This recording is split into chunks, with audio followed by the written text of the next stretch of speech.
Bom, amados, eu vou estar ministrando hoje, amanhã e na quarta-feira, esse seminário muito importante na vida de todo homem, de toda mulher de Deus, que de fato quer ter uma fé com resultado. Quantos querem ter uma fé com resultado? Uma glória a Deus bem forte. Então, Deus preparou esses dias para nós juntos aqui estarmos ouvindo, estarmos estudando, compartilhando com os amados irmãos esse princípio fundamental. Antes de eu entrar no assunto do seminário, já vai fazer 17 anos que eu ministro esse seminário, Princípio de Autoridade Espiritual. Ele já foi ministrado, já ultrapassou em muito a casa das 1000 igrejas. Quando chegou na 1000ª igreja, eu parei de contar, mas nos cálculos já ultrapassaram aí muito aí as 1400 igrejas, né? E agora eu lancei um outro livro, tem 40 dias mais ou menos, que foi lançado o terceiro livro de autoridade espiritual, que é restauração, muito forte, muito importante. E em todos os lugares que esse seminário tem sido ministrado, Deus tem movido de forma sobrenatural, amém? Deus tem mudado histórias de vidas. Hoje eu poderia escrever um livro, eu estou até pensando nisso, poderia escrever um livro de mais de 500 páginas, só de testemunhos de restauração que Deus fez através desse seminário sendo ministrado, lógico, e a pessoa ouvinte colocando em prática, tá? Também, tudo que vai ser ministrado, que está escrito no livro que eu vou estar falando para você, não é algo que eu apenas estudei, não é algo que eu apenas orei, busquei revelação, pesquisei, fiz tudo isso e muito. Mas tudo que eu vou falar para você é algo vivido, amém? Eu vivi na prática, ponto por ponto do que está escrito nesse livro aí, e cada palavra que eu vou estar falando para você aqui foi vivido na prática. Então não estou falando de algo que eu aprendi em sala de aula, até porque princípio de autoridade espiritual a gente não aprende em sala de aula, amém? Tá? E você que está com o livro, eu vou acompanhar o livro de capa a capa, da primeira à última página, lógico, de uma forma resumida, bem resumida mesmo, não tem como eu ministrar todo esse livro em 3 palestras, tá?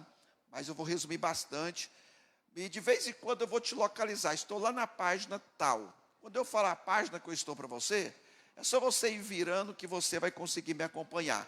Quando eu ver que você está meio perdido aí, eu vou te localizar novamente, amém? Então vamos começar esse seminário. Eu sempre falo que autoridade espiritual é a chave que abre as portas para as conquistas. Vamos repetir? Diga-se, autoridade espiritual é a chave que abre as portas para as conquistas. Quem tem muita coisa para conquistar, levanta a mão, dá uma glória a Deus bem forte aí. Então diga assim, Deus, mais forte, Deus preparou esses dias para que as grandes conquistas venham se tornar reais na minha vida. Agora, quando a palavra fala de autoridade espiritual, eu falei a chave que abre as portas para as conquistas. Deixa eu abrir um parênteses aqui, e vou abrir esse parênteses hoje, vou fechar e vou terminar no final falando sobre ele, você vai entender. Às vezes nessa nossa caminhada rumo à conquista, nessa caminhada nós matamos leões, nós matamos ursos, nós cortamos a cabeça de gigantes, mas quando a gente chega diante da porta, é só abrir e entrar, nós não temos a chave. E Deus, ele não é como o homem, e Deus não é como o diabo. Como assim, pastor? Pensa comigo, você chega na sua casa hoje, depois aqui da nossa reunião, do nosso culto, você procura a chave, não acha, sumiu. Tenta encontrar um chaveiro para fazer uma chave, ou abrir a porta, não encontra. Você vai ficar do lado de fora? Sim ou não? Você vai fazer o quê? Vai arrombar a porta, verdade? Como o bom mineiro, o mineiro diz, vou meter o pé na porta e vou quebrar e vou entrar. O homem faz isso, o diabo também faz isso, mas Deus não faz isso. Com Deus é o seguinte, ou eu entro da maneira certa com a chave, ou eu não entro. Estão entendendo? E a chave, então, que vai abrir as portas para as grandes conquistas, de fato se tornarem reais na nossa vida, é esse princípio da autoridade espiritual. Agora, quando se fala em autoridade espiritual, para quem ainda não conhece o assunto, Eu sei que vem apenas a questão da manifestação do poder de Deus. O que é isso? Curas, sinais, prodígios e maravilhas. Eu creio que tudo isso vai acontecer no nosso meio. Amém? Eu quero ser mais ousado ainda. Eu creio que nesta noite Deus já está operando maravilhas no nosso meio. Quantos creem? Levanta a mão, dá glória a Deus bem forte. Mas nós precisamos entender que quando a palavra de Deus se refere aos princípios da autoridade espiritual, a palavra não está diretamente se referindo à questão da manifestação do poder de Deus, mas sim a uma palavra que não é muito comum mais a gente ouvir, principalmente nesses últimos dias, que é a palavra submissão. Quem já notou que quase não se fala em submissão? Levanta a mão aí. Parece que é uma palavra que foi excluída dos nossos dicionários, sim ou não? Mas entenda, quando a palavra de Deus se refere aos princípios da autoridade espiritual, a palavra está se referindo à submissão. Submissão às autoridades, vamos repetir, diga assim, submissão às autoridades e submissão ao chamado, que é o ganhar e o cuidar de vida. Eu vou estar compartilhando com os irmãos esses dias sobre submissão e obediência às autoridades. Mas por que submissão? Quando nós vamos estudar a palavra de Deus, nós vamos ver que submissão e obediência é o primeiro princípio designado por Deus na palavra para nós sermos de fato mais que vencedores em todas as coisas. Entenda? Não tem como eu ser mais que vencedor em todas as coisas, não tem como a palavra de Deus se cumprir na íntegra da minha vida, se eu não for submisso e obediente às autoridades que Deus levantou sobre a minha vida. Até porque nós vamos ver na palavra ainda, que a base para poder servir a Deus sempre foi e sempre será submissão e obediência. Vamos repetir? Diga assim, a base para poder servir a Deus sempre foi e será submissão e obediência.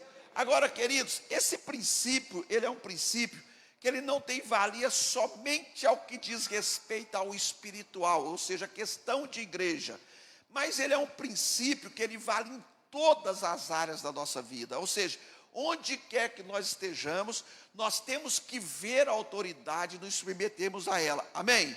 Temos que ver a autoridade lá na família e nos submetermos a ela. Temos que ver a autoridade lá no trabalho e nos submetermos a ela. Por exemplo, quem trabalha e levanta a mão bem alta, deixa eu te ver. Isso. Você já viu um funcionário rebelde se dar bem na empresa? Sim ou não? O que acontece com o rebelde na empresa? É demitido, é mandado embora, sim ou não? Na escola, quem já estudou, estuda. Levanta as mãos bem altas aí.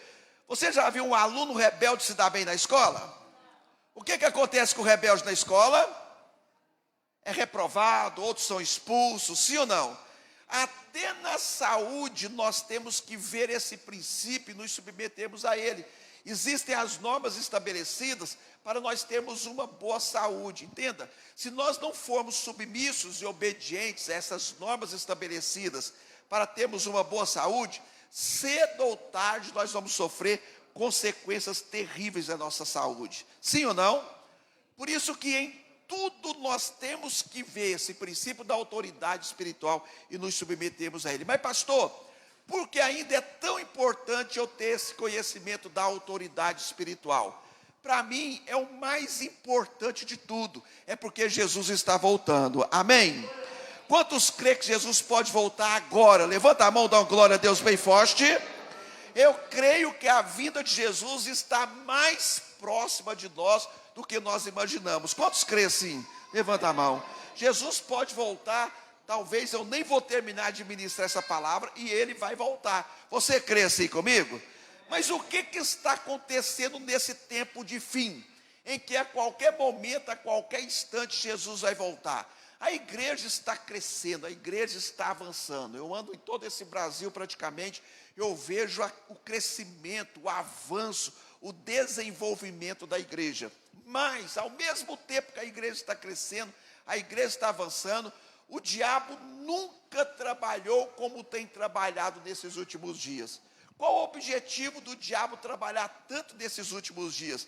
tentar impedir o avanço, o crescimento da igreja. Agora entenda, o inimigo ele sabe muito bem que a especialidade do inferno não funciona contra a igreja do Senhor Jesus. Pastor, qual é a especialidade do inferno? Obra de magia, obra de encantamento, obra de feitiçaria. Entenda, se você é submisso, se você é obediente, se você anda conforme o que Deus diz na palavra, pode fazer o feitiço que for, o encantamento que for, a magia que for, que essas coisas não valem contra a igreja do Senhor Jesus. Amém? Porque quando nós somos submissos e obedientes, nós temos a proteção de Deus sobre a nossa vida. Agora, amados, olha aqui para mim. O diabo, sabendo então que a especialidade do inferno não funciona contra a igreja, o que ele tem feito? Ele tem usado a arma mais potente do inferno. Qual é a arma mais potente do inferno? Diga assim, a rebeldia. Diga forte, a rebeldia. E com isso ele tem infiltrado de uma forma sutil, muito sutil, no meio da igreja. Estou falando da igreja, mas vale em todas as áreas, amém? Eu estou dando palestra para a igreja, tá? Então eu vou me deter mais na igreja. Ele tem infiltrado de uma forma sutil, mas tão sutil, que é capaz de passar desapercebível no meio da igreja. Ou seja, uma pessoa se torna um rebelde sem notar a ação desse espírito de rebeldia na vida dele. É muito comum eu terminar principalmente essa primeira palestra e algumas pessoas me procuram depois, pastor. E sempre falam, pastor, eu não sabia que eu era tão rebelde, pastor, eu sou rebelde demais. Diga assim, este não é o rebelde. Mas outros me procuram e falam assim, pastor, eu quero que você saiba uma coisa, eu não sou rebelde. Eu sempre falo, mas eu nem te conheço, não sei quem você é, né? Para que você está se identificando? Não estou te perguntando nada. Não, pastor, é para você saber que eu não sou rebelde. Diga assim, este é o rebelde. Entenda, ele se tornou um rebelde sem notar que agora ele é um rebelde. Por isso que é importante a gente ter o conhecimento desse princípio da autoridade espiritual. Amém? Então você que está com o livro, abra lá na página 13 do livro. Você que ainda não tem um livro, abra lá em Romanos 8, verso 37.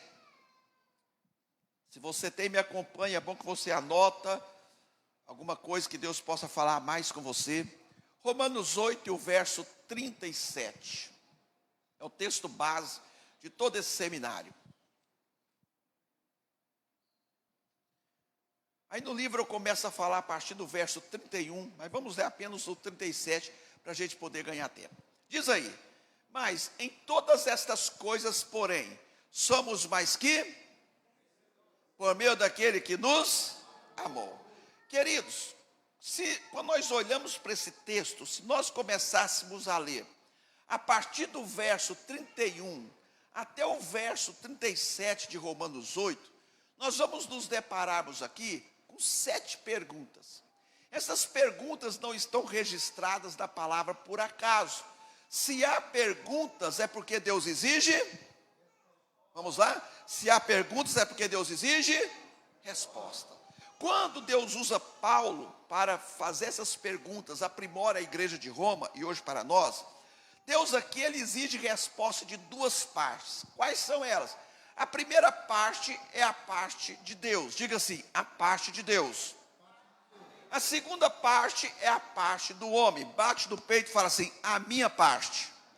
Então, dentro da parte de Deus, nós vemos que Deus já vem usando Paulo para responder essas perguntas, e ao mesmo tempo, para mim, finalizando o verso 37, e estabelecendo também o propósito dele para a igreja. Qual é então o propósito de Deus para a igreja? Sermos mais que em todas as coisas. Então, eu falo assim, eu sou mais que vencedor em todas as coisas. Então eu quero ouvir, ver só quem é mesmo, tá bom? Quem é mais que vencedor, você vai levantar sua mão direita lá no quinto andar, esticando a coluna bem alto. Quem não é, pode ficar de qualquer jeito, vai falar forte, tá bom? Só quem é mais que vencedor, levanta a mão direita bem alto, lá no quinto andar, e diga bem forte, eu sou mais que vencedor em todas as coisas. Agora, queridos, eu creio que toda palavra é verdade. Quantos creem também? Dão glória a Deus. Eu creio que tudo que está escrito aqui é 100% de Deus. Quantos creem? Dão glória a Deus mais forte ainda? Mas pastor, se toda palavra é verdade, se tudo que está escrito é 100% de Deus, por que eu, quando eu olho, em especial o verso 37 de Romanos 8, onde Deus estabelece o propósito, dizendo que eu serei mais que vencedor em todas as coisas, mas eu olho essa palavra no meu dia a dia, eu vejo que nem em todas as coisas eu sou vencedor. Quem já parou para pensar aí? Levanta a mão. Pastor, não concordo, então eu vou te provar. Eu gosto de falar e provar. Você vai ver que às vezes a pessoa é vencedor na área familiar, mas não é na área profissional, às vezes não é na saúde, às vezes não é na financeira, às vezes não é no espiritual. Quem já notou que falta pelo menos uma coisinha para vencer? Levanta a mão aí. Mas por que, se a palavra é verdade, por que então que eu não sou mais que vencedor em todas as coisas? Então, nós temos que ter o conhecimento da palavra.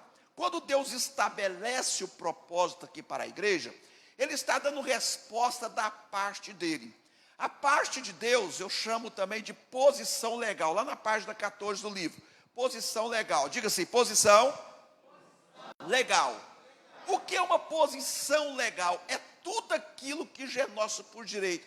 Ou seja, lá na cruz, Jesus já pagou todo o preço necessário para eu e você sermos mais que em todas as coisas. Ele já morreu, Ele já ressuscitou, Ele já subjugou todo o inferno debaixo dos pés dEle. E porque Ele venceu e nós estamos nele, nós também somos vencedores. A grande questão, porém, é que a maioria da igreja da atualidade, por falta do conhecimento da palavra, onde o próprio Deus exorta a igreja, através do profeta Oséias, lá no capítulo 4, verso 6, dizendo: o meu povo está sendo destruído por falta de... Jesus confirma essa palavra lá em Mateus 22, verso 29, dizendo: errais, não conhecendo as Escrituras. Então entenda, por falta do conhecimento da palavra de Deus, a maioria da igreja da atualidade ficam apenas na parte de Deus, esquecendo que tem que dar resposta da sua parte, para ser então mais que vencedor em todas as coisas. Então a parte do homem, a nossa parte, eu chamo de posição experimental. Diga assim, posição experimental. O que é uma posição experimental? É eu apropriar de tudo aquilo que Jesus já conquistou lá na cruz para mim. É eu tomar posse, apropriar da minha herança que Jesus já conquistou. Agora, amados, apropriar de tudo aquilo que Jesus já conquistou para nós, apropriar da nossa herança, está diretamente vinculado em como eu respondo às autoridades. Qual é a minha resposta do que diz respeito a uma autoridade? Mas por quê, pastor? Porque responder corretamente a uma autoridade significa negar a si mesmo. Diga assim, negar a mim mesmo. Aí nós vamos entender o porquê que lá em Marcos 8, o verso 34, Jesus olha para aquela multidão de gente que estava seguindo ele, e Jesus diz: se alguém quer vir após mim, faz o quê? Negue-se a si mesmo. Note que antes de Jesus falar que eu tenho que tomar a minha cruz para segui-lo, ele diz que eu tenho que negar a mim mesmo. Mas por que a palavra diz que eu tenho que negar a mim mesmo? Principalmente no contexto da autoridade espiritual, para eu dar resposta certa a uma autoridade. Sabe por quê? Porque negar a si mesmo tem alguns significados importantes. Entre eles, negar a si mesmo significa morrer para si. Diga assim, morrer para mim mesmo. Morrer para si mesmo fala de morte da alma. Diga assim, morte da alma.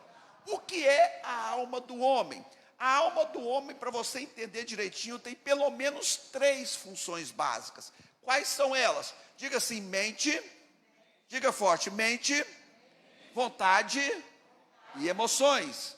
Então entenda, se eu não morrer para a minha mente, que é a fonte dos meus pensamentos, para as vontades próprias e para as minhas emoções, eu nunca vou conseguir ser submisso e obediente a autoridade nenhuma. Mas por quê, pastor? Porque todas as vezes que você olhar para uma autoridade humana, para um governo humano, para uma administração humana, você vai notar erros e falhas. Sim ou não? Até na igreja. Olha para esse irmão e fala assim, até na igreja. Mas pastores erram. Diz para assim, erra. Então olha para ele, mesmo de máscara, olha olho no olho, e fala assim, presta atenção, irmão. Olhe no olho dele, bem sério. Ele não vai notar que você está rindo, aproveita de máscara. Então olha no olho e fala assim, presta atenção, irmão. Assim, eu vou te ensinar uma coisa muito importante. Saiba que não existe igreja perfeita e nem pastor perfeito. Fala para ele, se você encontrar, mas diga forte, se você encontrar uma igreja perfeita com um pastor perfeito, fala para ele, não vai para lá não, senão você vai estragar a igreja.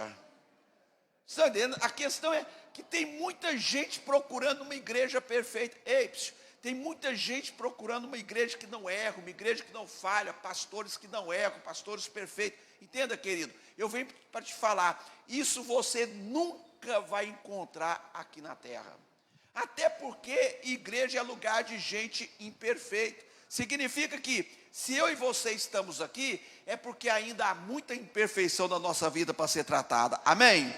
Então fala para o seu irmão assim, fica tranquilo, irmão. Quando você chegar à perfeição, Jesus te leva para ficar juntinho dele.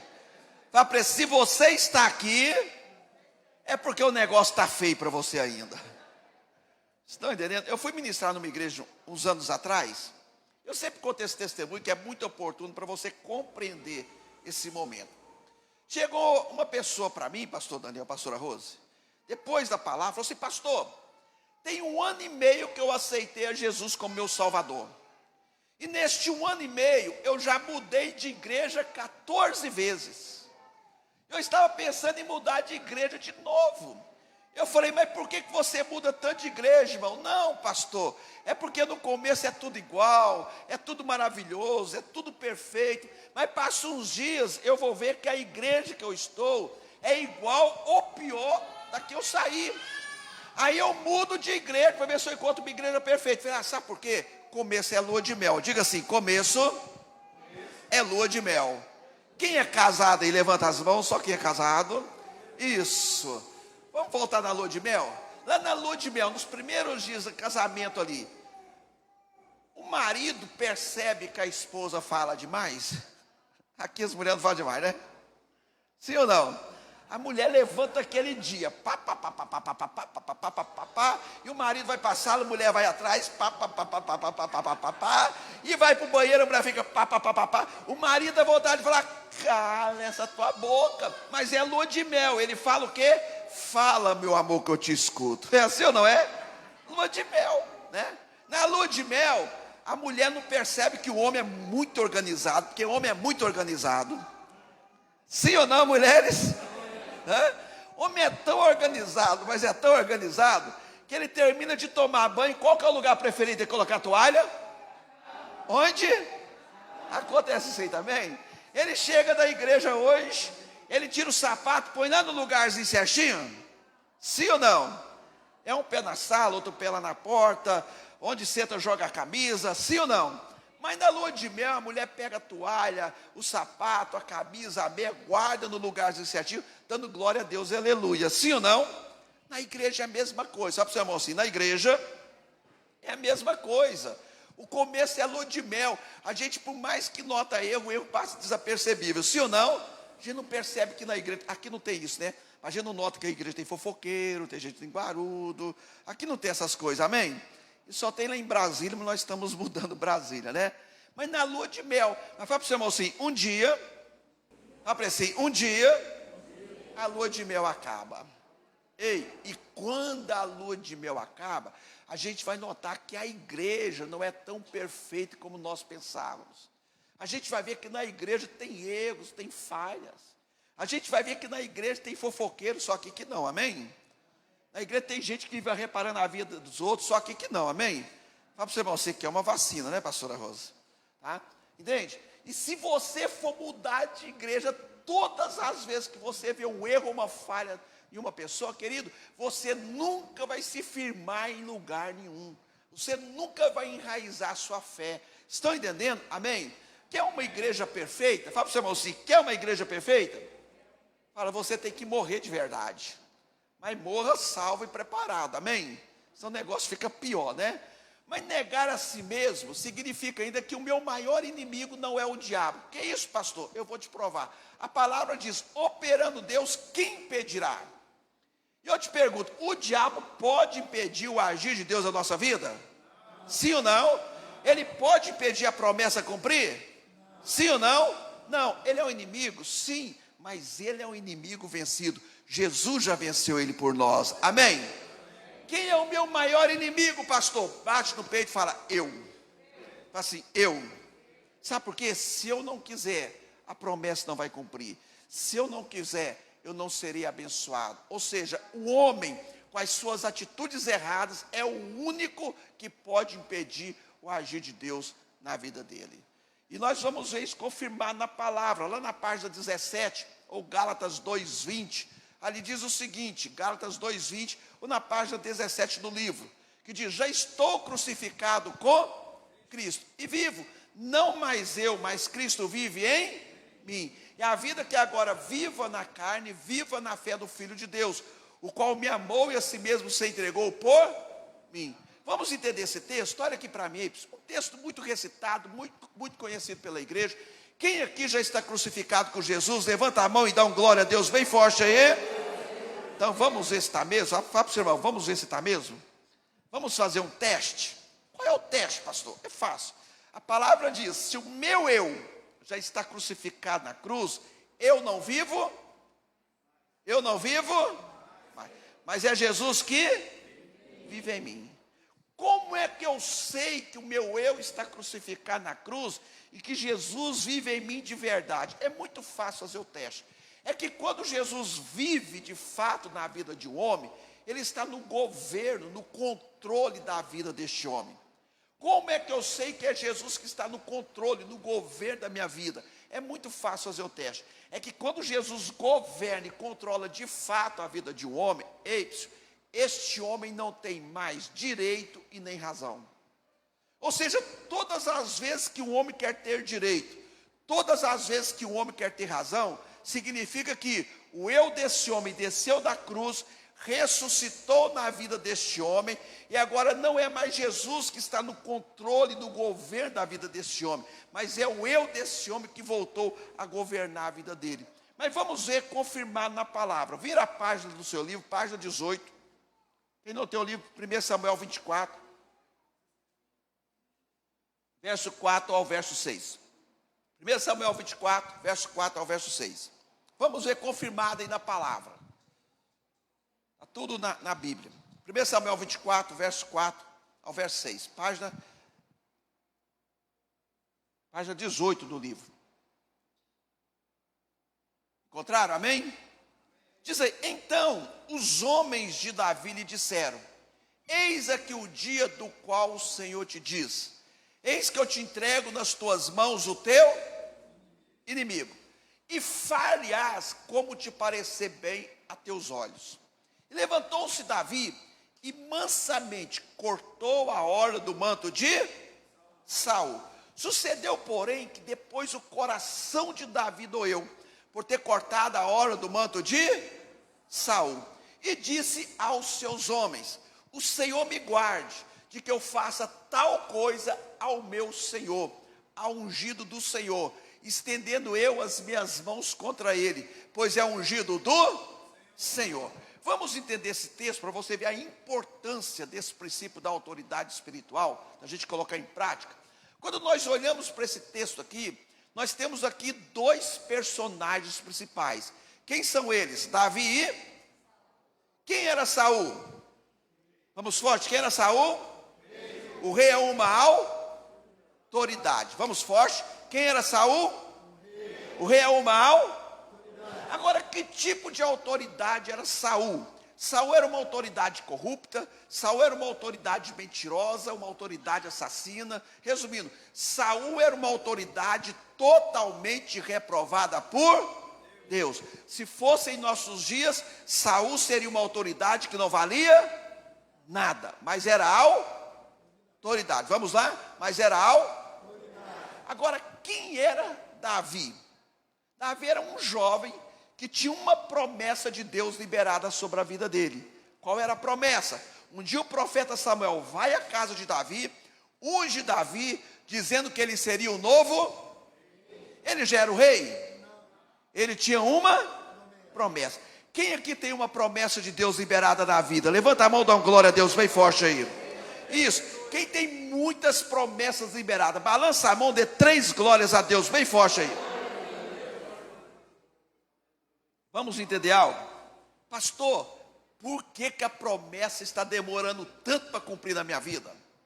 Pastor, tem certeza que foi Deus que liberou a promessa, pastor? Eu conheço a voz de Deus.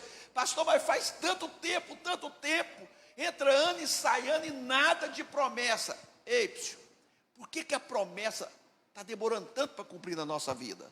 Nós precisamos entender que do liberar da promessa até o cumprir da promessa, nós vamos passar por um espaço de tempo. Diga assim, espaço de tempo. E nesse espaço de tempo, nós vamos passar por testes. Diga assim, testes. Por que teste? O próprio Deus vai propiciar teste na nossa vida, para ver se nós estamos aprovados ou não para a promessa cumprir na nossa vida. Agora entenda, o teste sempre começa com submissão e termina com submissão. Vamos lá? O teste começa com e termina com submissão. Quando nós olhamos para esse texto, nós vemos aqui Deus preparando o momento para testar Davi, para ver se ele estava aprovado ou não para a promessa cumprir na vida dele. O que está acontecendo nesse texto que nós lemos? Davi estava em uma determinada caverna de um lado, Deus traz Saul do outro lado dessa caverna, e usa os homens de Davi como boca de Deus para testar Davi. Nota que era Deus falando na boca desses homens. Eles chegam e falam assim, Davi, eis o dia do qual o Senhor te diz, eis que eu te entrego o teu inimigo nas tuas mãos. Queridos, vamos pensar um pouquinho. Davi precisava da morte de Saul para a promessa cumprir na vida dele. Saul estava perseguindo Davi injustamente para matar Davi. Entenda bem, a primeira oportunidade que ele encontrasse com Davi, ele ia cortar o pescoço de Davi. Se coloca no lugar de Davi. Você precisa da morte do teu inimigo para a promessa cumprir na tua vida. O teu inimigo está te procurando para te matar. E agora você ouve o próprio Deus falando que está entregando o inimigo nas tuas mãos. Será que nós perderíamos essa oportunidade? Sim ou não? Não. O que Deus quer nos ensinar até aqui? Qual que é a primeira revelação de Deus até aqui? Nem tudo que nós ouvimos, vindo da boca do próprio Deus, nós devemos executar sem antes analisar as causas. Por quê? Pode ser um teste. Vamos lá? Pode ser um teste. Onde está o teste aqui?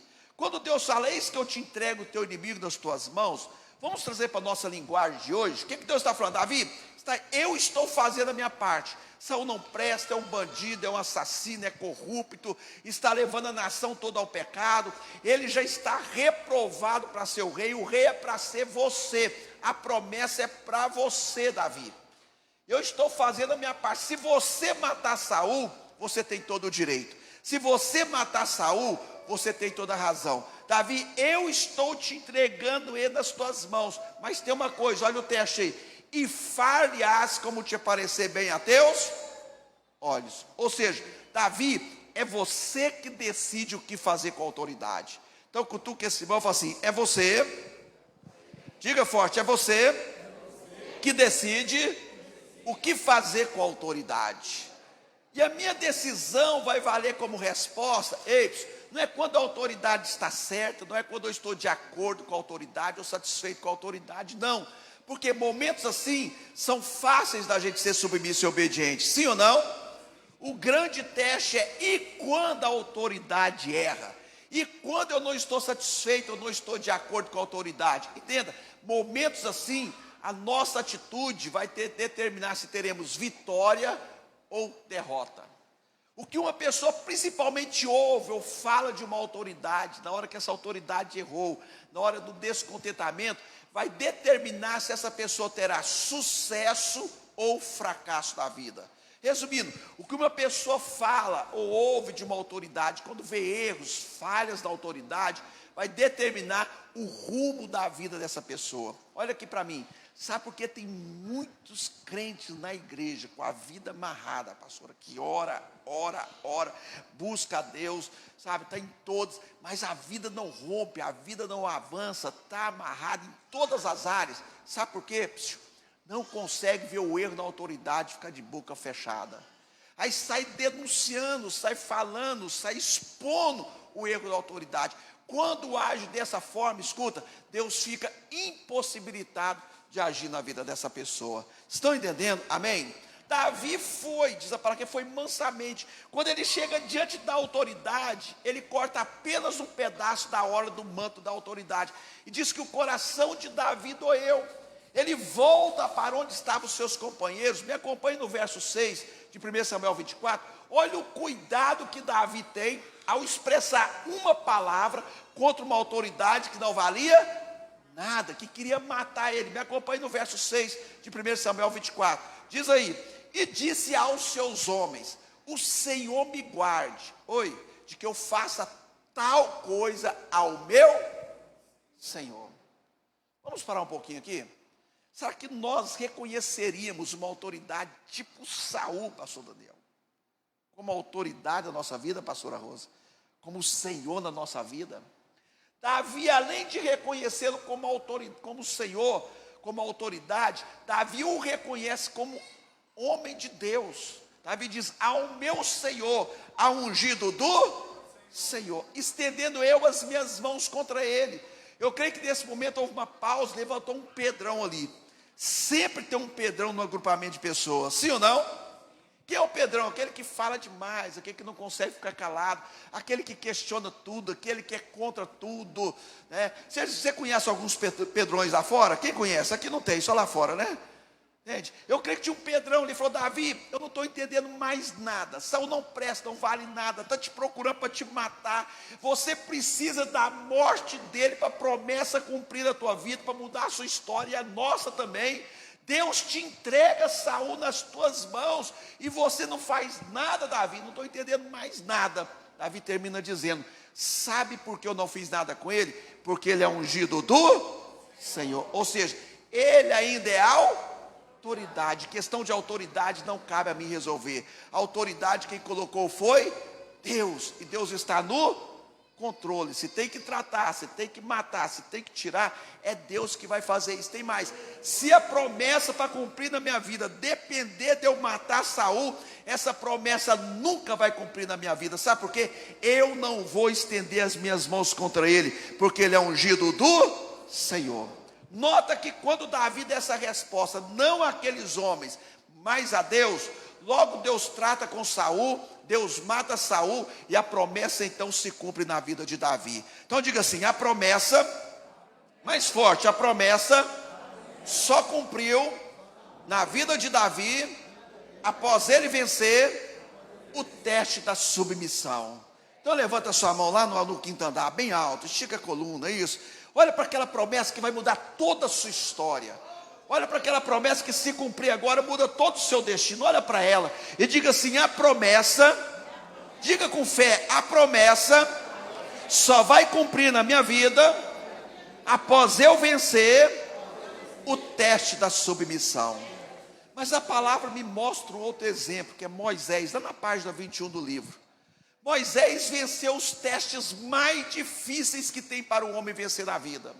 E no mais fácil ele foi reprovado.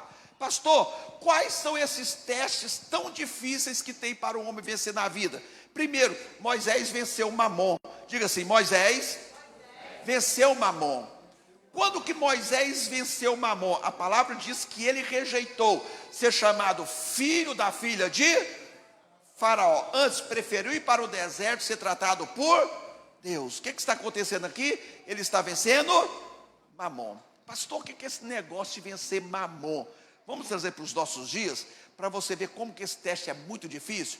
que seria vencer Mamon hoje? Quem tem carro próprio, levanta a mão. Pode levantar que eu não vou pedir nem emprestado, fica tranquilo. Só quem tem carro próprio, deixa eu te ver de novo aí. Isso. Deus fala que você pega o teu carro, que você ama tanto, e oferte lá na minha igreja. Isso é difícil? Sim ou não?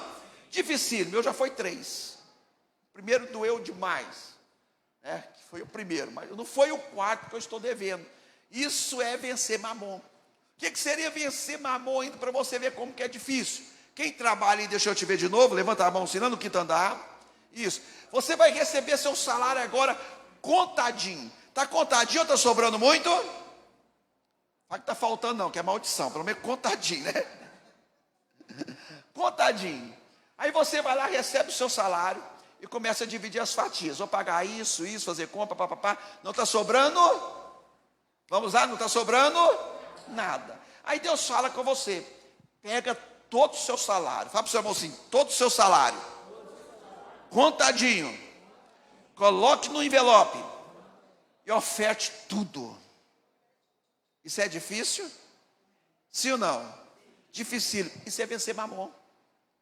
Você sabia que, segundo estatísticas confirmam, eu posso falar com propriedade, que eu tenho feito essa estatística em muitas igrejas, que eu falo de finanças. Escuta, mais de 95% da igreja da atualidade, uma média de todas as igrejas, mais de 95% não venceram Mamon. Por quê? Porque mais de 95% da igreja da atualidade é infiel nos dízimos e nas ofertas. Estão presos lá no primeiro teste ainda. Moisés venceu um teste desse nível. Moisés venceu o teste da paciência. Diz, paciência, da perseverança. Quando? Quando por 38 anos. Quantos anos? Moisés suportou, um povo que tudo que fazia estava ruim, um povo insatisfeito com tudo. Algumas vezes Deus quis matar esse povo e Moisés defendeu esse povo como advogado de defesa diante de Deus, para Deus não matar eles. Agora faltando 2 anos, quantos anos? 2. A promessa cumprir na vida de Moisés. Moisés passou pelo último grande teste, que todo homem, toda mulher vai passar antes de qualquer promessa cumprir. E no que parecia ser mais fácil, ele foi reprovado. Vamos ver na palavra, estou ainda na página 21, Números 20, verso 8 a seguir. Ou 23, mais ou menos. É uma nova edição do livro, aí sempre muda alguma coisa. Já saiu outra edição. Números 20, verso 8 a seguir.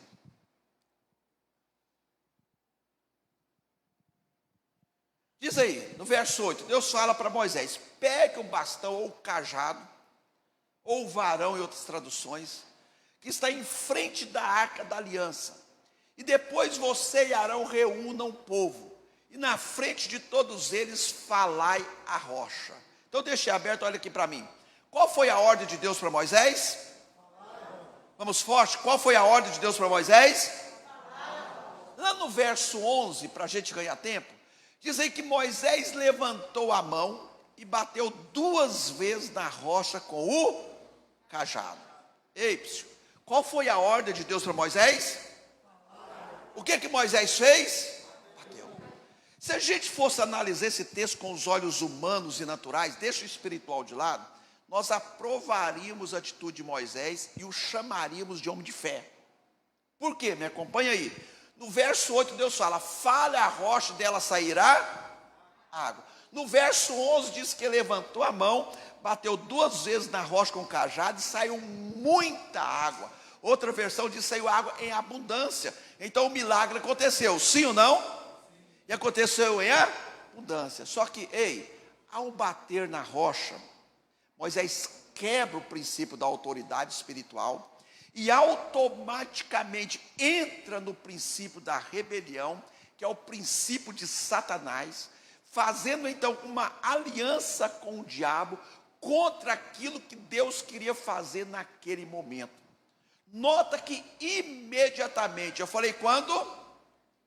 Imediatamente, Deus trata a rebeldia de Moisés. Queridos, Deus não deixou para depois, Deus não deixou para amanhã, mas imediatamente trata a rebeldia de Moisés. Me acompanha no verso 12, que que diz assim: porém o Senhor disse a Moisés e a Arão: vocês não tiveram fé suficiente para fazer com que o povo de Israel reconhecesse o meu santo poder, e por isso vocês não vão levá-los à terra que eu prometi dar a eles. Ou seja, Moisés, você está reprovado para a promessa de entrar na terra prometida. Essa promessa não vai cumprir na tua vida. Depois você vai ler o livro, você vai ver lá em Deuteronômio 3, verso 25 ao 27, Moisés insiste: Deus, da nossa linguagem, deixa eu entrar, Deus, no final do verso 26, de tanto Moisés insistir, Deus fala: chega, basta, não fala mais nisso. Essa promessa não vai cumprir na sua vida, e ponto final. Eu te pergunto, era promessa de Deus Moisés entrar na terra? Sim ou não? Sim, Deus falou face a face com Moisés. Ele entrou na terra? A promessa cumprida na vida de Moisés? Não. Agora, muitos anos, eu fiquei indagando essa posição de Deus com Moisés. Por que Deus não deu segunda chance para Moisés? A teologia não me respondeu. Eu só fui ter resposta quando Deus me deu a revelação desse princípio de autoridade espiritual. Por que Deus não deu segunda chance para Moisés? Se a gente fosse pegar a vida de Moisés até aqui, para mim, transformasse numa prova de 100 questões, ele acertou as 99 primeiras questões e errou só a última. Ei, se fosse em um concurso e um vestibular, ele seria aprovado? Sim ou não? Que lugar tiraria? Talvez o primeiro, sim ou não?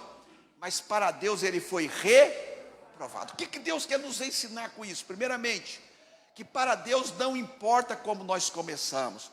O que vale para Deus é como nós vamos terminar. Amém?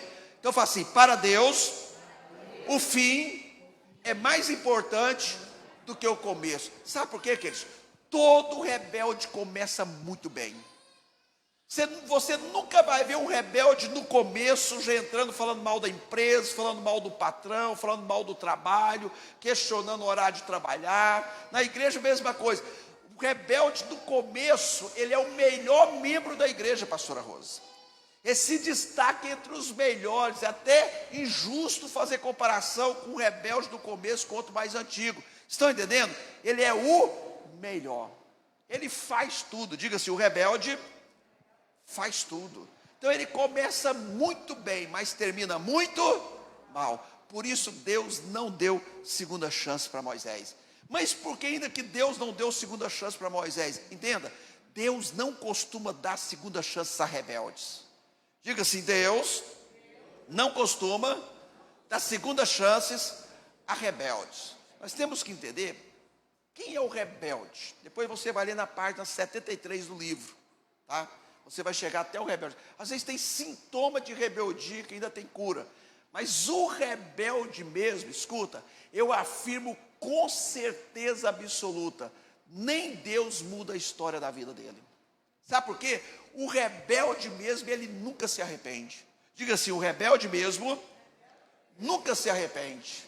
E se não há arrependimento, não há como Deus fazer nada na vida da pessoa. Estão entendendo? Amém? O rebelde mesmo, pastor Roseli, ele prefere fazer uma forca, se enforcar, do que se arrepender. Ele sabe que está errado, ele sabe que tudo está indo para trás, a família está sofrendo, mas ele, em vez de assumir o erro e se arrepender, não, ele faz uma forca, se enforca, mas não se arrepende. Estão entendendo? Amém? Mas por que ainda que Deus não deu uma segunda chance para Moisés? Nós temos que entender quem o rebelde representa, que ele é. Primeiro ponto, quem o rebelde representa?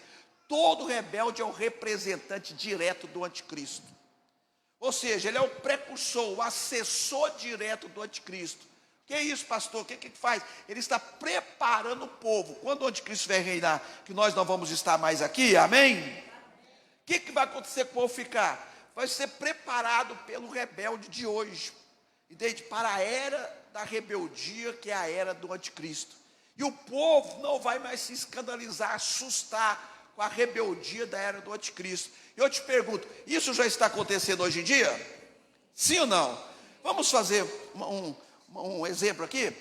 Vamos voltar 10 anos atrás, que a maioria chegou lá. 10 anos atrás, você ouvia falar com normalidade que o filho batia num pai ou numa mãe? Sim ou não? E quando isso acontecia, era motivo de escândalo para o mundo todo. Sim ou não?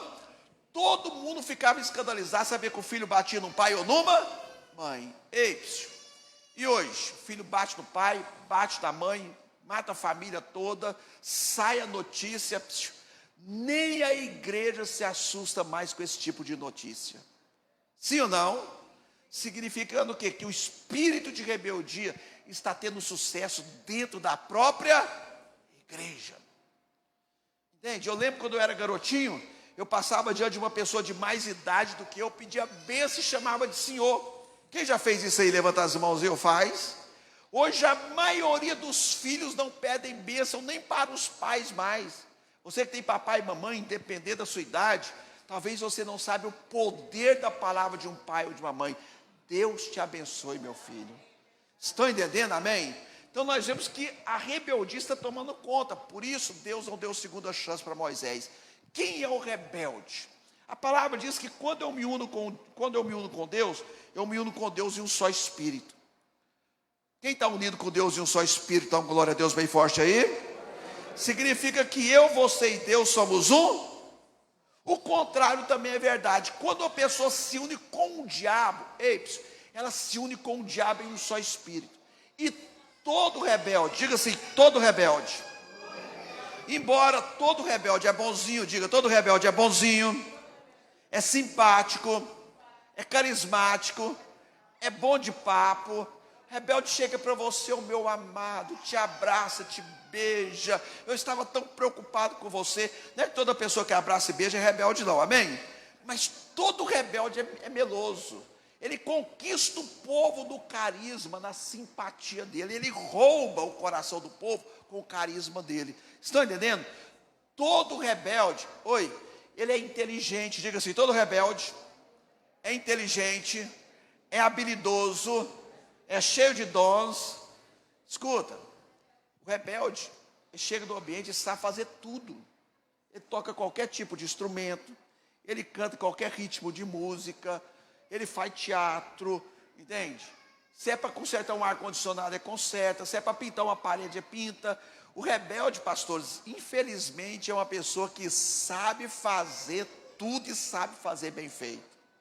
Todo rebelde parece ser mais espiritual do que o espiritual. Diga assim, todo rebelde, diga forte, todo rebelde parece ser mais espiritual do que o espiritual. Ele chega para você e fala assim, eu estou orando demais. Olha, eu estou dando a minha vida por essa igreja. Se eu sair dessa igreja, essa igreja fecha as portas. Se eu sair dessa igreja, essa igreja se acaba. Porque se não for eu nessa igreja, nem Deus faz nada por essa igreja. Você vai ver que é a mesma atitude que Lúcifer teve lá no céu. Só que eu estou fazendo tudo mesmo, eu vou fazer mais nada. Eu vou, a soberba, a arrogância subir no coração dele, eu vou subir acima do trono, vou fazer um outro trono e vou ser Deus. É a mesma atitude de todo rebelde hoje. Agora escuta, embora tenha todas essas características que aos olhos humanos são aprováveis, o rebelde e o diabo é um só. Você quer conversar com o diabo em pessoa? É só você parar para conversar com o rebelde. Você quer receber um diabo em pessoa na sua casa? É só você receber um rebelde. Pastor, estou preocupado, como é que eu sei se é rebelde ou não? É muito fácil identificar um rebelde. Diga assim, é muito fácil identificar um rebelde. Como que eu identifico um rebelde? Diga assim, da boca de um rebelde, mais forte, da boca de um rebelde, só sai palavras de insatisfação contra a autoridade. Rebelde só vai te procurar para falar mal de autoridade. Se é na família, só vai te procurar para falar mal do teu pai e da tua mãe. Se é no trabalho, do teu patrão, da empresa, do teu chefe, entende? Se é na escola, do teu professor. Se é na igreja, só vai te procurar para falar mal dos teus pastores, da liderança, da visão da igreja, do que está sendo feito na igreja. Escuta, e quando a gente para conversar com uma pessoa dessa, está parando para conversar com o diabo em pessoa. E quando recebe uma pessoa dessa em casa, está recebendo o diabo em pessoa. Estão entendendo? Por isso que Deus não deu segunda chance para Moisés. Mas por que ainda que Deus não deu segunda chance para Moisés? Sabe por quê? Pecar contra a autoridade é o mesmo que pecar contra Deus. Vamos repetir? Diga assim: pecar contra a autoridade é o mesmo que pecar contra Deus. Vamos ver na palavra, página 29 do livro, Romanos 13, verso 1. Ou seja, falar mal, criticar, ofender uma autoridade, o mesmo que falar mal, criticar e ofender Deus. Vamos ver na palavra, Romanos 13, verso 1 e 2. Página 29. Diz aí: toda pessoa esteja sujeita às autoridades superiores, pois não há autoridade que não venha de Deus. Todas as autoridades que há foram ordenadas por Deus. Então deixa aberto, olha aqui para mim.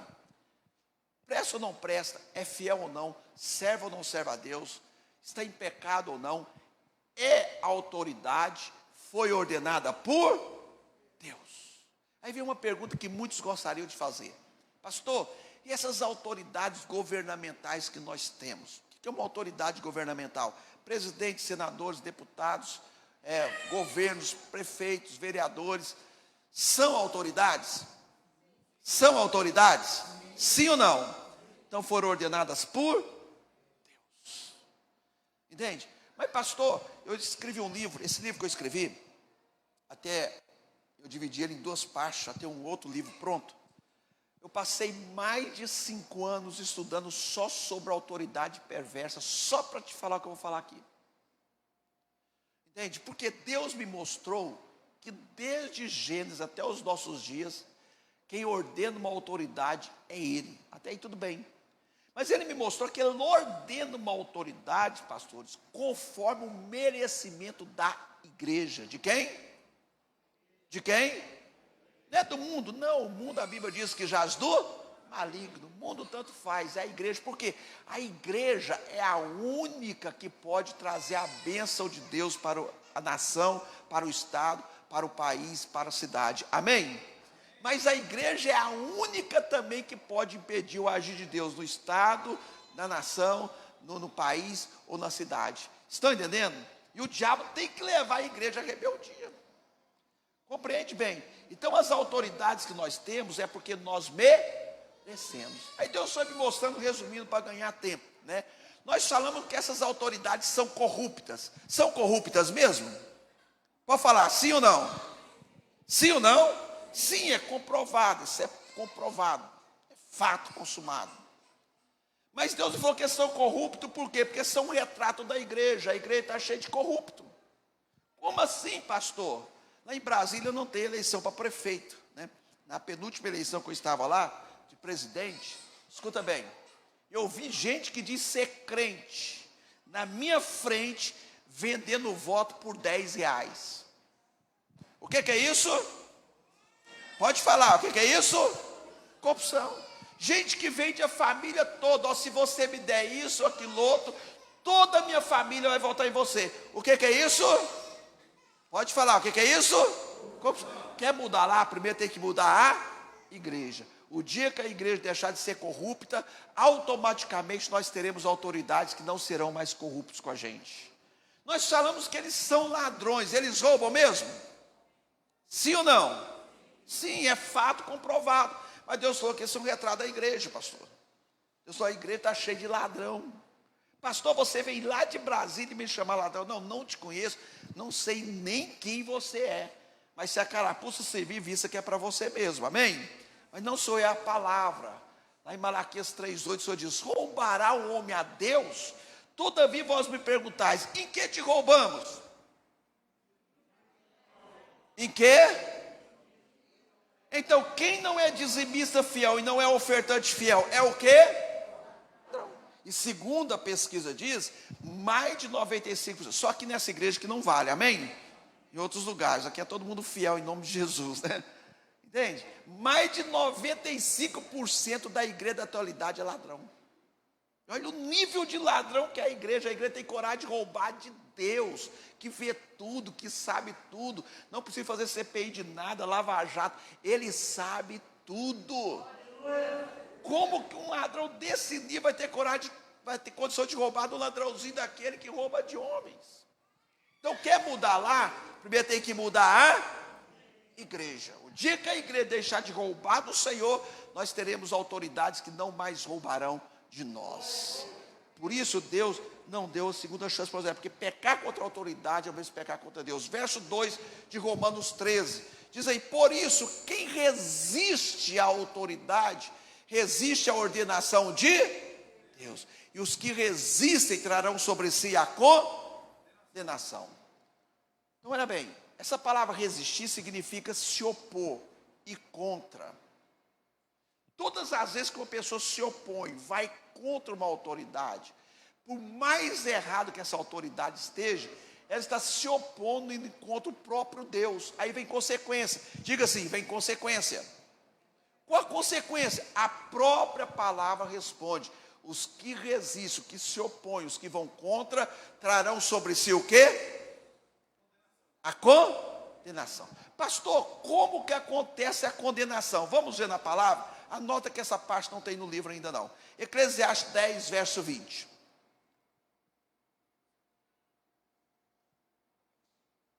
Vamos lá na palavra. Está tudo na palavra. Se a gente ler a palavra, colocar em prática, com certeza, nossa fé terá resultado e nós seremos mais que vencedores em todas as coisas. Amém? Eclesiastes 10, 20.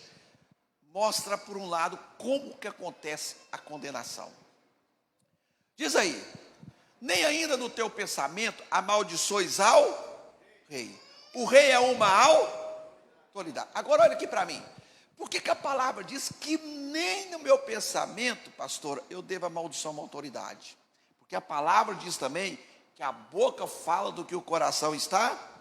O coração desse contexto é a nossa alma, a mente do homem. Se a nossa mente está cheia de palavras, pensamentos contra a autoridade, a gente vai ver alguma coisa boa na autoridade?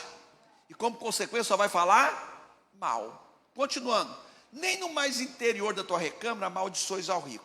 Agora, por que eu não devo amaldiçoar uma autoridade? Diz aí: porque as aves dos céus levariam a tua voz, e o que tem asas daria notícias das tuas palavras. Vamos entender isso aqui. Quem são aves dos céus desse contexto? A maioria das vezes que a Bíblia fala aves ou pássaros dos céus, está se referindo a demônios. Demônios que habitam nas regiões celestiais, nos ares. Então o que a palavra diz?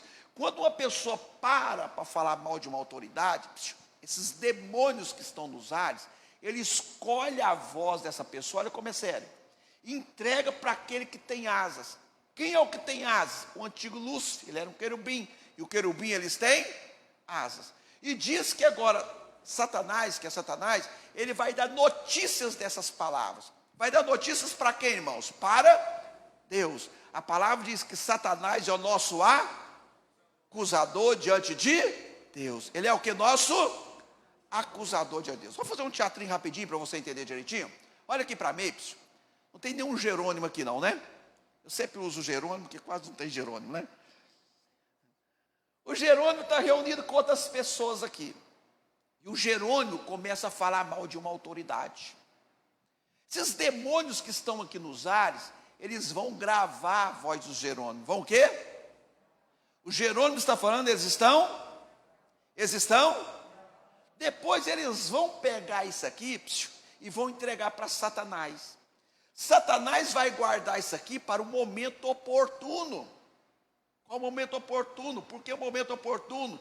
Porque legalidade, o que é legalidade? Direito que nós damos para o diabo, impedir o agir de Deus da nossa vida, destruir a nossa vida, ele sabe a hora certa de usar. Estão entendendo? Amém? Para mim, qual que é o momento oportuno que ele vai usar isso aqui? Para mim, naquele momento que Deus diz, eu decidi.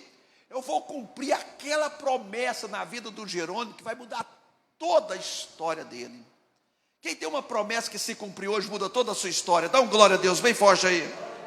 Você vai ficar feliz? Quem vai ficar feliz, diga amém. Muito feliz? E o diabo sabe disso. Ele não quer ver o homem e a mulher de Deus feliz.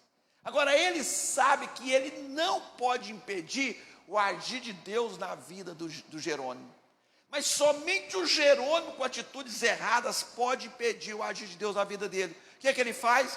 Ele vai lá diante de Deus. Para mim, ele chega lá, fala assim: Deus, escuta essa voz. Sim, de quem? Do Jerônimo. De quem, Deus? Do Jerônimo. Deus confirma, é do Jerônimo, estou falando, é do Jerônimo.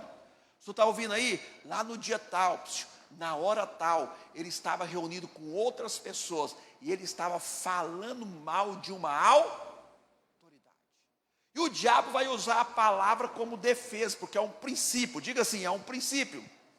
E os princípios são irrevogáveis, imutáveis, inegociáveis.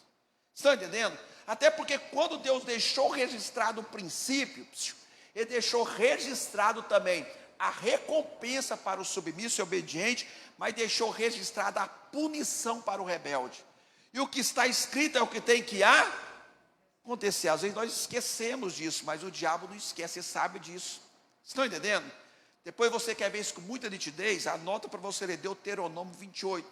Vai mostrar a recompensa para o submisso e obediente, mas também a punição para o rebelde. Entende? E ele vai usar a palavra. Vamos usar o texto que nós lemos. Diz: ó, lá na tua palavra está escrito: quem resiste à autoridade, resiste à tua ordenação. E os que resistem trarão sobre si a condenação. Ele exige o direito legal que ele tem de condenar o Jerônimo. Em vez de vir bênção na vida do Jerônimo, vem o quê? Vem o quê? Maldição. Em vez da vida do Jerônimo melhorar, faz piorar. Ei, e o pior de tudo, essa promessa que ia cumprir na vida do Jerônimo, nunca mais. Ele foi reprovado. Eu não concordo, pastor, é fácil de provar. Cumpriu na vida de Moisés? Sim ou não? Se não cumpriu na vida de Moisés, vai cumprir na minha? Estão entendendo? Por isso hoje eu fiz bem um resumo bem corrido. Olha aqui para mim, para não terminar fora do horário. Eu não sei se deu para você perceber o porquê tem áreas da nossa vida que não rompe. O porquê que a promessa não cumpre. Quem notou pelo menos uma coisinha que tem que mudar na sua vida? Levanta a mão assim. Esse é o objetivo desse resumo de hoje. Mostrar para você o porquê muitas coisas não acontecem na nossa vida. Porque nós estamos na igreja orando, jejuando. Eu sei que a Assembleia de Deus, eu sou filho da Assembleia de Deus, é uma igreja que ora, é uma igreja que jejua, é uma igreja que busca a Deus. Mas a fé não tem resultado, às vezes a coisa não acontece, não rompe. Entende? Mas eu vim aqui como homem de Deus para liberar uma palavra profética na tua vida. O Senhor me diz: tem gente aqui buscando uma resposta em Deus. E você tem falado: Deus parece que não me ouve mais. Deus, tem tanto tempo eu estou orando e Deus não me responde. Cadê a voz de Deus? Deus manda eu te dizer: esse seminário aqui esses dias é a resposta dele para toda a sua história de vida mudar. Amém? Talvez não é o que você gostaria de ouvir, mas é o que é necessário você ouvir para toda a sua história mudar. Amém? Chegou a sua vez, chegou a tua hora. 2021 é o ano da igreja. Amém? O mundo vai estar em crise. Não pensa que o mundo vai mudar. Não pensa que o corona vai passar. Não vai. Não adianta a gente ficar iludido. Não vai. Não pensa que vai voltar ao normal. E eu confesso que eu também não quero voltar ao normal. Eu quero voltar melhor do que eu sempre fui. Amém? Porque Deus tem o melhor para você. Amém? E esses dias Deus preparou para mudar histórias de vidas aqui nesse lugar. Para que em 2021 você colha muito mais do que você colheu durante todo o tempo da sua vida. Quantos creem? Dão glória a Deus? A sua vida vai dar um reviravolta assim que até você vai se surpreender. Por isso que Deus preparou esses dias aqui. E como foi difícil, né, pastor, a gente ministrar esse seminário aqui. Marcamos, remarcamos por causa do decreto, né, aí remarcamos, mas dessa vez aconteceu, porque eu creio que é na hora exata de Deus. Amém? Já estava projetada por Deus. Amanhã eu vou orar por curas. Por quê? Olha como o negócio é sério. Deus me falou, e eu não falo só por revelação de 17 anos atrás, mas hoje eu falo por experiência vista em todo o Brasil. Só de ouvir, só de um rebelde gera doença em todas as áreas da vida da pessoa. Na área emocional, doenças físicas das mais variadas, entende? Doença na família, sabe? Doença na vida profissional, mas amanhã Jesus vai curar aqui nesse lugar, amém? Sabe por que você não ora hoje? Eu queria orar na primeira noite, porque dá ibope, né? Imagina se eu oro aqui, um punhado de gente é curado hoje, amanhã, a gente tem que fazer 2 cultos, né, pastora? Amanhã, né? Mas Deus falou que não adianta orar na primeira noite, porque não adianta orar se não houver arrependimento. Então hoje é uma noite de arrependimento, amém? De pedir perdão a Deus por todas as vezes que nós andamos com rebeldia, na nossa casa, com os nossos pais, no trabalho, na escola, em todas as áreas, amém? Eu queria que você, se pudesse, exceto as irmãs que estão com bebezinhos, se você pode se ajoelhar onde você está, por alguns minutinhos só, nós vamos orar. Feche os seus olhos ajoelhado. Não ore ainda. Deixa o Senhor aquietar sua alma. Tem muita alma inquieta. Alma inquieta não ouve de Deus, não tem poder de concentração, não entende nada. Deixa o Espírito Santo aquietar sua alma. Isso. Deixa a alma, quieta a alma. Isso. Agora Ele vai trazer luz lá na tua mente. Vezes que você agiu com rebeldia lá na sua casa. Tem gente que vai ficar com vergonha. Você vai ver como uma televisão, um filme passando na sua frente. Você gritando com os teus pais, com brutalidade, mentindo para os teus pais. Vai trazer à sua memória vezes que você agiu com rebeldia lá na escola. Pastor, mas eu nunca fui rebelde na escola. Quem nunca colou na prova? Colar na prova é rebeldia. Isso amarra a vida. De perdão por todas as vezes que fomos rebeldes no trabalho. Deixa o Senhor trazer a memória.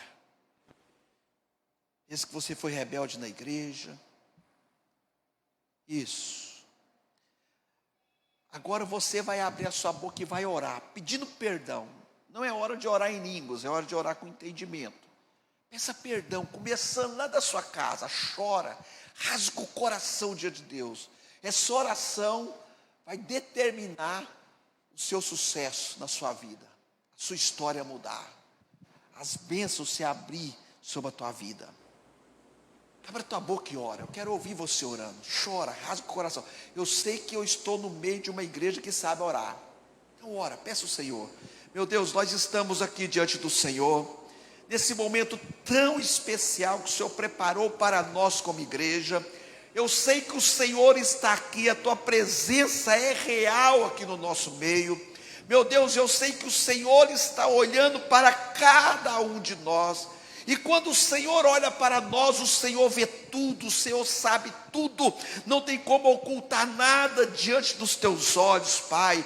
Por isso nós estamos aqui rendidos, prostrados na tua presença, para te pedir perdão. Nos perdoa, Deus, por todas as vezes que nós agimos com rebeldia lá na nossa casa, com os nossos pais, enganamos, mentimos, agimos com brutalidade, desonramos nossos pais. Meu Deus, isso é rebeldia, isso amarra a vida da pessoa em todas as áreas. É impossível um filho rebelde, um filho que desonra pai e mãe, ter sucesso na vida, romper na vida. Mas nesta noite nós estamos aqui diante do Senhor, te pedindo, nos perdoa, Deus, e que as tuas misericórdias nos alcancem desta noite.